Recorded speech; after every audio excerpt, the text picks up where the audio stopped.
Hey, it's me, Mr. Jason. Now, before we get into our video, be sure to hit that subscribe button. Make sure you hit that like button as well as that notification bell so that you know whenever we upload. Also, don't forget to comment down below a book that you would like for us to read together. I love requests, and when I get requests, that lets me know that you're out there listening and watching, and we love that here at Read Alouds with Mr. Jason. Thank you for watching. Thank you for listening. And don't forget, keep reading. Good morning, good afternoon, and good evening to wherever you are in the world. My name is Mr. Jason, and today I have a read aloud for you. Welcome back, boys and girls, to another edition of the Author's Corner. Today, we're going to revisit one of the authors that we've read stories from before. That's right, Willie Thomas has come to us with another story entitled Seder the Potion Maker, Book 1.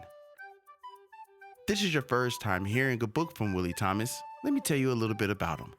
Willie Thomas is an American author born in Birmingham, Alabama.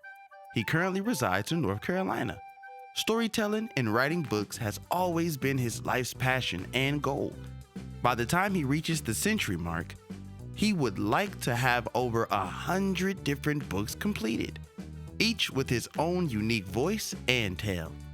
Felix and Eagle, Imagine, Rodwell Sky, Miracles Come to Life, and Seder the Potion Maker are the first of these books. Follow Willie Thomas on his journey as he makes what he has always imagined come to life. Seder the Potion Maker is a rhyming book, so as we go through the story today, be sure you're on the lookout for those rhyming pairs. If you have a hard time finding or hearing those rhyming pairs, don't worry, we'll have them underlined for you. Make it just a little bit easier for you to learn a new skill. Just like Willie, we've showcased many other authors in their stories, such as The Last Dog, A Tale of Adoption, and The Yellow Shirt, all written by Leanne Jolie, as well as Baby Worries, written by Frances Mackay. Also, we've read Sam Soon and Farewells, written and illustrated by Soon Ju Kim. We've also read two of Willie's previous books, Felix and Eagle Imagine and Rodwell Sky, Miracles Come to Life. So if you know any authors out there that have written or is writing a children's book, send them on over my way. I would love to share their stories with my audience and the world. This is going to be one of our big reader stories, so go grab your first or your second grader and bring them on in so we can read this story together. Just like always, be on the lookout for those sight words. We have 2-letter words, 3-letter words, and 4-letter words.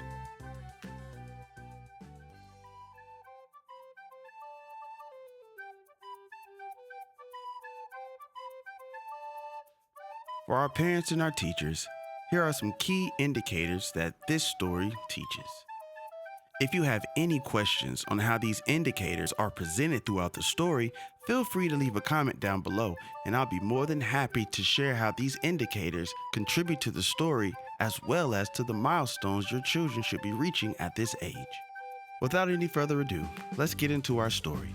Seder the Potion Maker, Book 1, written by Willie Thomas, just for our big readers, in the Author's Corner.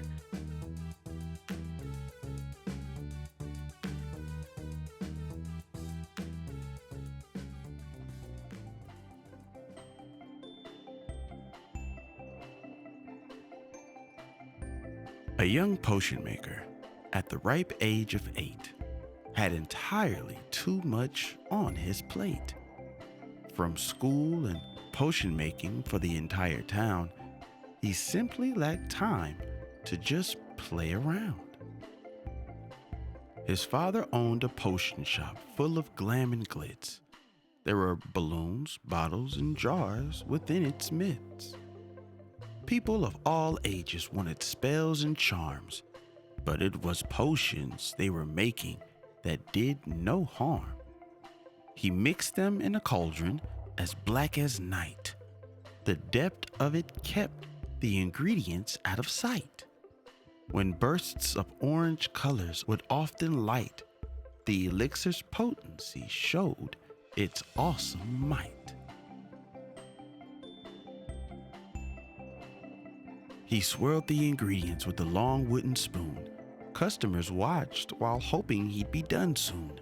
Toads and weeds he mixed along with seeds, then jars he gathered for adults and teens.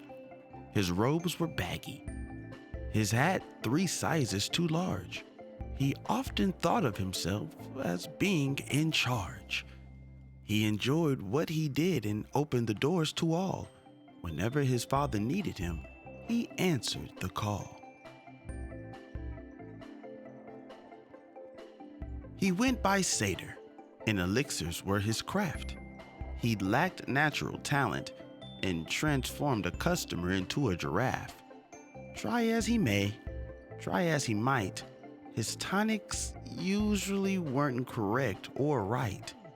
He mixed ingredients together, creating sounds of poof and wham, while juices flowed over the top like an overflowed dam. Elixirs rarely came out okay for poor little Satyr. Explosive results always came sooner than later. A couple once asked for more hair on their head, not like a bear, but a lion instead.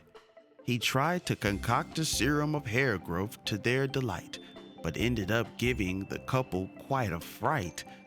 You see, Satyr was missing just one little thing, and if he had it, he could give a fling. He was without any recipe or even a book, but his father said instinct is all it took.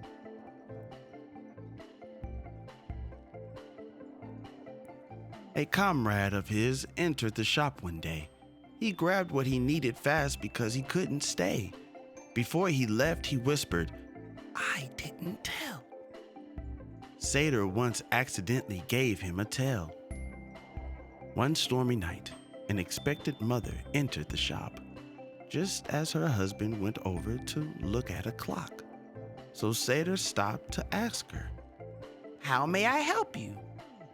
After a little apprehension, she said, "A concoction would do."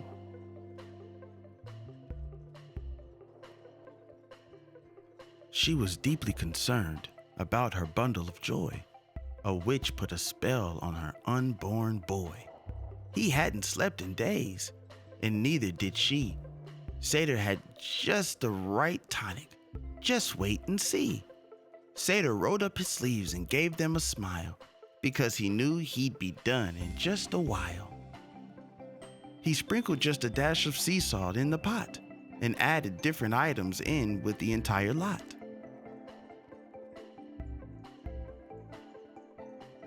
Satyr's parents intently watched off to the side. They wanted to let their son Satyr give it a try. They saw Satyr leave out one last thing, but before they could help, they heard a loud ring. The elixir itself started coming to life. A great big monster appeared and took flight. It picked the woman up and its mouth opened wide. It tried to eat her whole as she yelled and cried.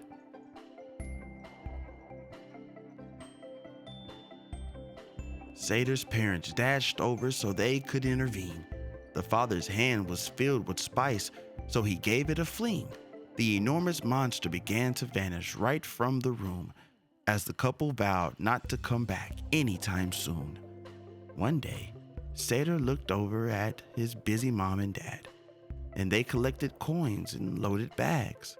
Satyr asked about the secret to producing a good potion, but all he got was a gesture and motion.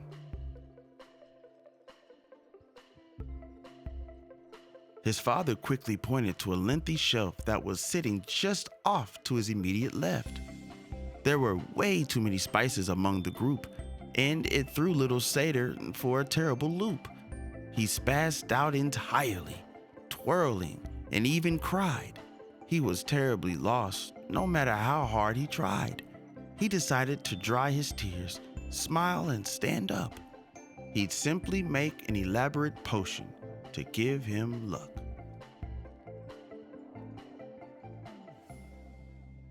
Seder threw random ingredients into the pot. He was certain they would ultimately hit the spot. Sparkling lime green dust filled the air as customers looked on, cheered, and stared. Despite all the spectacle, theatrics, and lights, Seder's elixir began to grow dim as the night. This one too was a failure, and he knew it. When making potions, there's just simply a lot to it.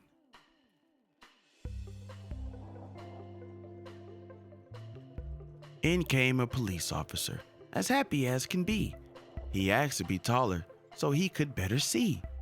Puffs of yellow smoke appeared before him and all, just as his body grew big and tall. The policeman grew taller as each moment passed. He started to fill the entire shop quick and fast. Seder knew the tonic was wrong as he looked all around. Lucky for him, his father was easily found.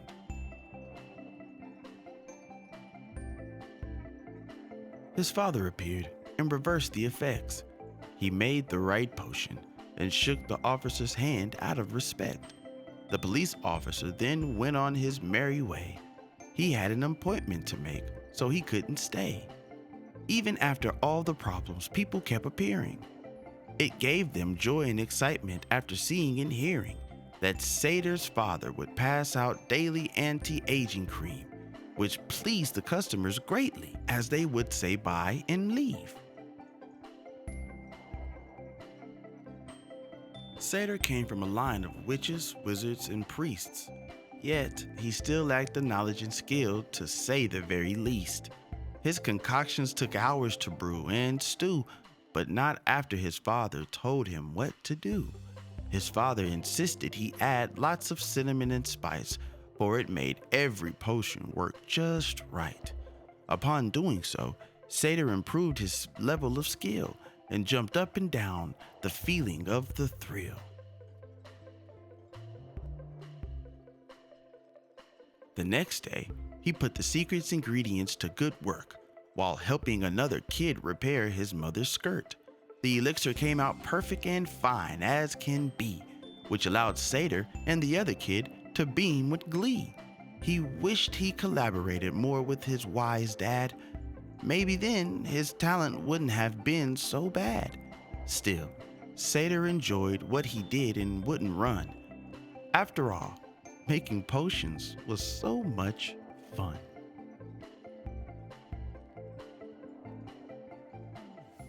Well, I hope you liked that story, and I'm sure Willie does too. Seder had some lessons to learn. It's a good thing he had a father there to teach him. Now, there's something to learning how to do things on your own. But when you have support and someone that's there to teach you things every step of the way, it just makes the learning process a little bit more enriching. So, if there's a moment when you need a little help, a little guidance, feel free to reach out and ask. It can only help. Once again, thank you for reading with me. I had a blast reading with you as I always do.